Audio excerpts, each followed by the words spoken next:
مثقال ذرة خيرا يره ومن يعمل مثقال ذرة شرا يره نشهد أن لا إله إلا هو الملك الذي لا ينازع في ملكه ولا يضاد في حكمه يعذب من يشاء بما يشاء كيف يشاء ويرحم من يشاء بما يشاء كيف يشاء تعذيبه المسيئين عدل وعفو تفضل ونشهد أن محمدا سيد المرسلين وخير البشير والمنذرين صلى الله عليه وآله الهداة المهديين من ركب سفينته نجا واهتدى ومن تخلف عنها ضل فغرق وهوى أوصيكم عباد الله بالاتصال بالتقوى فإنه محمد هو أمة المصطفى تعالى وقوله الحق وهو أصدق القائلين بسم الله الرحمن الرحيم وإن امرأة خافت من بعلها نشوزا أو إعراضا فلا جناح عليهما أن يصلحا بينهما صلحا والصلح خير صلوات على محمد اللهم صل على محمد. Assalamu alaikum wa rahmatullahi wa barakatuh. I begin by placing myself and all of you to practice the piety and taqwa of Allah subhanahu wa ta'ala as the best of provisions. This is the third segment in our conversation on the topic of divorce and talaq. Our first two discussions, of course, began just an overview. And then last week we had talked about the concept of how to deal or prevention of disputes. How do you prevent disputes from taking place? The first session was talking about what causes it, the causes of it. The last section talked about the preventions of those causes. How do you prevent those things from happening? And today, how we're going to talk about is, or we're going to talk about how to deal with those disputes. And so sometimes disputes do come up, and there really isn't any way out of it because it's just sometimes the nature of the individual. There will be disputes regardless. And as is, even in a healthy marriage, there are disputes. It's just that some people have different ways of carrying it out or dealing with it. Some people deal it lightly with the sense that, okay, this is only limited to this particular problem and does not trickle over to anything else. Other people, for example, take it to the heights and make a snowball out of it, and then their marriage sort of is hanging in balance because of the dispute that has come about. So right away what comes to their mind, first time that the dispute happens, is that they're thinking about talaq and divorce, and they're thinking about separation, and they're not thinking about anything else in between. That is the wrong way of looking at it. So there are different ways, and different people deal with these things differently. We kept on mentioning that, of course, there are reasons for which sometimes talaq becomes necessary. But that's not the case where any dispute that comes about between husband and wife, that should lead for them to go ahead and call it a day, and that's it. We cannot be together under the same roof. And therefore, how to deal with disputes is really itself a skill to learn. How do you learn this skill? It doesn't come on its own. You gotta go through the process of learning it, and you gotta go through and learn it through, for example, the experiences of others in your family. Maybe, elderly in your family. Their wujud sometimes teaches you these things. How do you go ahead and handle disputes? When you saw disputes between your parents, for example, how they dealt with it. When you saw disputes, for example, amongst other members of your family, how they dealt with it. These are ways for you to, doesn't matter, maybe they were wrong in dealing with it, but that is also a learning curve for you. When someone else makes a mistake, what do you do with it? You learn from it and you try not to make that mistake. And if someone has done a good job in resolving their disputes, you learn that from them and then you apply it, and hence you go ahead and resolve that issue. So therefore, of course, we can talk a lot on the psychological aspect and the secular aspect, but what I wanted to get into the discussion was a bit of a mix of both. Number one, we're going to talk about the Quranic approach to resolving these disputes. When it comes to the family conflicts, the Quran provides practical and spiritual guidance for resolving marital disputes. And it's not like Quran, when we speak about this book, we say, well, or Allah says, that is the reason these ayahs are there. When it says that we have not left anything out of this Quran. There isn't a wet or dry that has not been mentioned in the Quran. So I sound like a broken record. I mention this all the time. And right away someone can question, what about mathematical formulas, or what about scientific formulas that are not mentioned in the Quran? That's never meant to be the claim of Quran. It said we did not leave anything out of it. What we did not leave out of it is, that which depends on your prosperity. That which depends on your humanity, in making you a human being, a proper human being. That is something which Quran is claiming that we have not left out of this book, and this book has everything that you need in order to go ahead and fulfill that need in your life, and which is an important need. So therefore, we'll dive right into it because, of course, I have to finish it, by at least 1:25, so that according to Pakistani, our Jummas are intact, and we don't have the need to offer lower prayer. But if I go beyond that, then of course lower prayer will be obligatory as well. But inshallah, I'll try to keep it within that time frame. Number one, peace and reconciliation. So, this is the ayah that I recited for you in the beginning. Ayah number 128 from chapter Nisa, chapter number 4. وَإِنِ امْرَأَةٌ خَافَتْ مِنْ بَعْلِهَا نُشُوزًا أَوْ إِعْرَاضًا فَلَا جُنَاحَ عَلَيْهِمَا. And if a woman fears ill treatment or desertion on the part of her husband. A lot of times this is also rebuttal. Now we shouldn't be talking about these things, but it's a rebuttal to those who say, well, Islam always talks about in favor of men.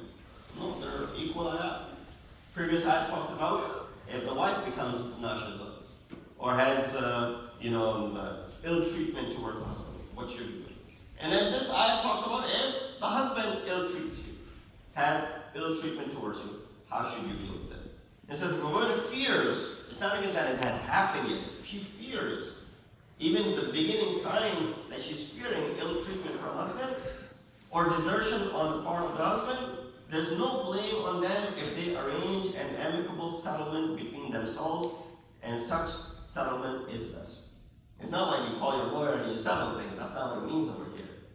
The translation may have been lost in the Arabic that أَن يُصْلِحَ بَيْنَهُمَا صُلْحًا.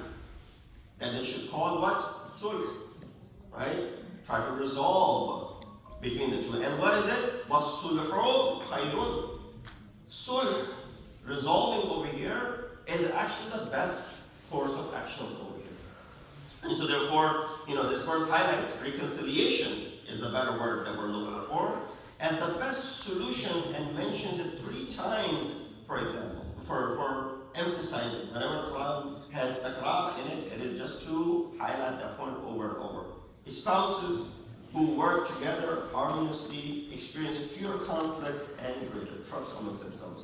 Continuous cooperation strengthens their bond and minimizes the importance of the material issues, which primarily are becoming the leading cause of disputes among the couples. Unfortunately, that is becoming the leading cause of dispute, which is the material things that are coming in between. Number 2, for willingness. These are the steps that we're mentioning. Steps that are mentioned in Quran. Approach to resolving marital disputes. Number 2, willingness to forgive and overlook some rights. This is a tough one. Nobody wants to let go of what is my right. This is my haq. This is my right. I don't want to let go of this. She will say, this is my right. As a wife, I demand this right. Or as a husband, this is my right. And we're not going to compromise on our rights. Quran says otherwise. Sometimes maintaining peace may require one of the two to forego certain rights or expectations for the sake of preserving the balance. Such compromise, though difficult, is better than separation. If you let go of certain things for time being, not forever, for time being, isn't it better than a lifelong separation and living in this misery? The Quran recognizes that human nature tends toward possessiveness, but encourages patience and piety in such moments. So whenever there is a possibility and you can compromise, you should definitely go ahead and do so. And do not think at this moment that my rights are being usurped or my rights are being taken away. No. This is sometimes to make a statement, and sometimes it prevents from the bigger issue on hand, and that could lead to divorce. So forgiveness and flexibility prevent small disagreements from escalating. If I let go of it right now, it will stop the argument right there. Instead, if I continue to bicker and continue to talk about it, what will happen? It will become a bigger issue and escalate. Divorce should never be the first resort. Gentle and sincere speech from the husband, combined with patience and love, can often turn resentment into renewed affection. All it takes. All it takes, because Quran has promised that. وَجَعَلَ بَيْنَكُمْ مَوَدَّةً وَرَحْمَةً. This is the promise that Allah subhanahu wa ta'ala makes. That we, I mentioned this a lot of time in the marriage counseling and as well as the nikah ceremonies, that Quran did not say fall in love and then get married. It just said get married and we'll make you fall in love with each other. Right? وَمِنْ آيَاتِهِ أَنْ خَلَقَ لَكُم مِّنْ أَنفُسِكُمْ أَزْوَاجًا لِتَسْكُنُوا إِلَيْهَا. There's no mention of love over here. لِتَسْكُنُوا إِلَيْهَا وَجَعَلَ بَيْنَكُم مَّوَدَّةً وَرَحْمَةً. It comes afterwards.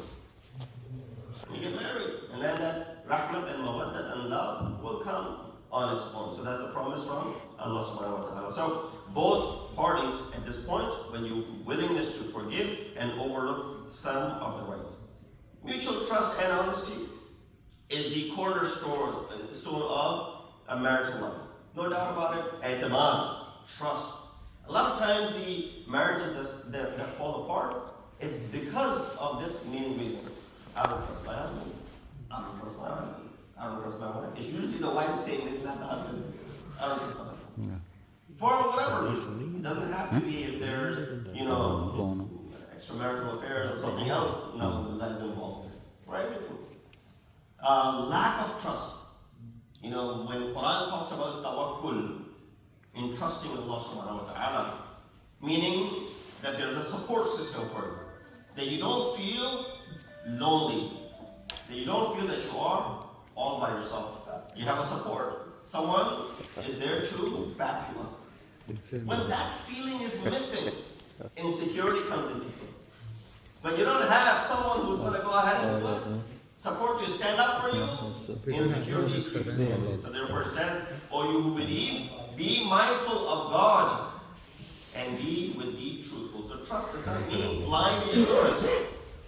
Does that mean you're just going to be blind about everything that the husband or the wife is doing? It means conscious confidence rooted in love and respect. Couples must build this trust through honesty and transparency. Therefore, this i'timad has to be there, for lies and deception weaken the very foundation of the family. Number 4. I'm going through these things quickly. Quran highlights it, but inshallah, your understanding of these matters is better. Kindness and gentle admonition by the husband. Now the ayat under discussion, chapter 4, ayat number 34, is sort of like a controversial discussion. I'm not going to go into that ayat today, at least not today, maybe at another time, but I'm giving you the address, ayat number 34 or chapter 4, Surah Nisa. Just one part of it, the first part of that ayat is what I'm going to talk about. When Allah subhanahu wa ta'ala says to the husband, فَعِذُوهُنَّ, admonish them. How do you admonish them? This is where the discussion is. Quran instructs men, فَعِذُوهُنَّ. This means that if disagreement arises, the husband should begin with calm, sincere, and caring dialogue, not anger. This admonition is not where you start yelling and shouting and screaming. And this, by the way, is after a very serious crime. This is not after when the bread is burned or something. This is not after, for example, when a glass is broken. This is not after some of these petty things. This is after serious crime. Covenant by the wife, Quran says what? The first thing for you as a husband is to do what? فَعِذُوهُنَّ. Wa'az. How do you do this wa'az? How do you advise them? Not with anger. Rather with calm, sincere, and caring dialogue. A patient, gentle approach can transform tensions into closeness and cooperation. Yeah, it'll take time to repair.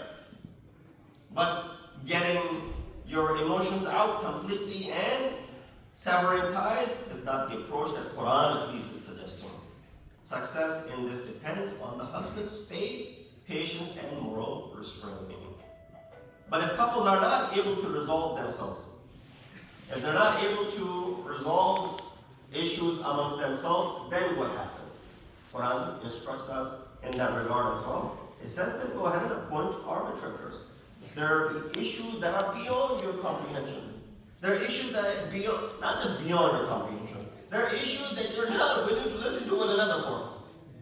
Third party has to step in to go ahead and resolve the issues between you. Third party has to come in and say things to you that you will listen. Otherwise, it'll fall in deaf ears if you were to continue to say things to each other and try and resolve. So sometimes, husband and wife, they're not able to resolve issues that amongst themselves. This is where arbitrators are needed. Quran tells us what kind of arbitrator. If conflict persists, Quran prescribes arbitration as a wise and structured solution. The very next ayat, number 35 of Surah Nisa. وَإِنْ خِفْتُمْ شِقَاقَ بَيْنِهِمَا فَابْعَثُوا حَكَمًا مِنْ أَهْلِهِ وَحَكَمًا مِنْ أَهْلِهَا إِنْ يُرِيدَ إِصْلَاحًا يُوَفِّقُ اللَّهُ بَيْنَهُمَا. If you fear breach between the two, or after trying to resolve things amongst themselves, they cannot come to any sort of agreement, they appoint an arbiter from his family, an arbiter from hers. It should not be one way, it should be from both. So usually the arbiters in this, realistically speaking, would be the parents of the wife and the parents of the husband. They're the closest. And they're the wisest, because they have gone through a lifetime. They may not be the most educated, but they're the wisest in a sense how family runs. They have lived through the life themselves. They have learned the basics of the life and mutual understanding. And therefore, they're the best arbitrators. Quran tells you. Appoint them. Don't go to something right in the beginning. But this is where sometimes is also an aspect of our life, especially in the Gen Z generation, the generation now we're looking at, the new people who are getting married, is that they don't want to even go to the parents. Forget about coming to the scholars, forget about going to, therapists or anyone else, thinking they can resolve things by themselves on their own. And if things don't work out, then that's it. We'll go our separate ways. We don't need to involve other people in this. No. You're like a family. And therefore, you cannot go ahead and break the fabric of this family. So it says, if you fear a breach between the two, appoint an arbiter from his family and arbiter from hers. If they desire reconciliation, Allah will cause it between them. The desire has to come. Sometimes you don't desire it. And so, well, just give it a try. No, giving it a try is not something. You desire something. You genuinely want resolving this issue, and then bringing the two arbiters, and you're willing to listen, and you're willing to cooperate with them. This verse underscores the importance of neutral, well-intentioned mediators from both sides when both parties genuinely wish to reconcile. Divine help facilitates mutual understanding. So divine help will come. Allah is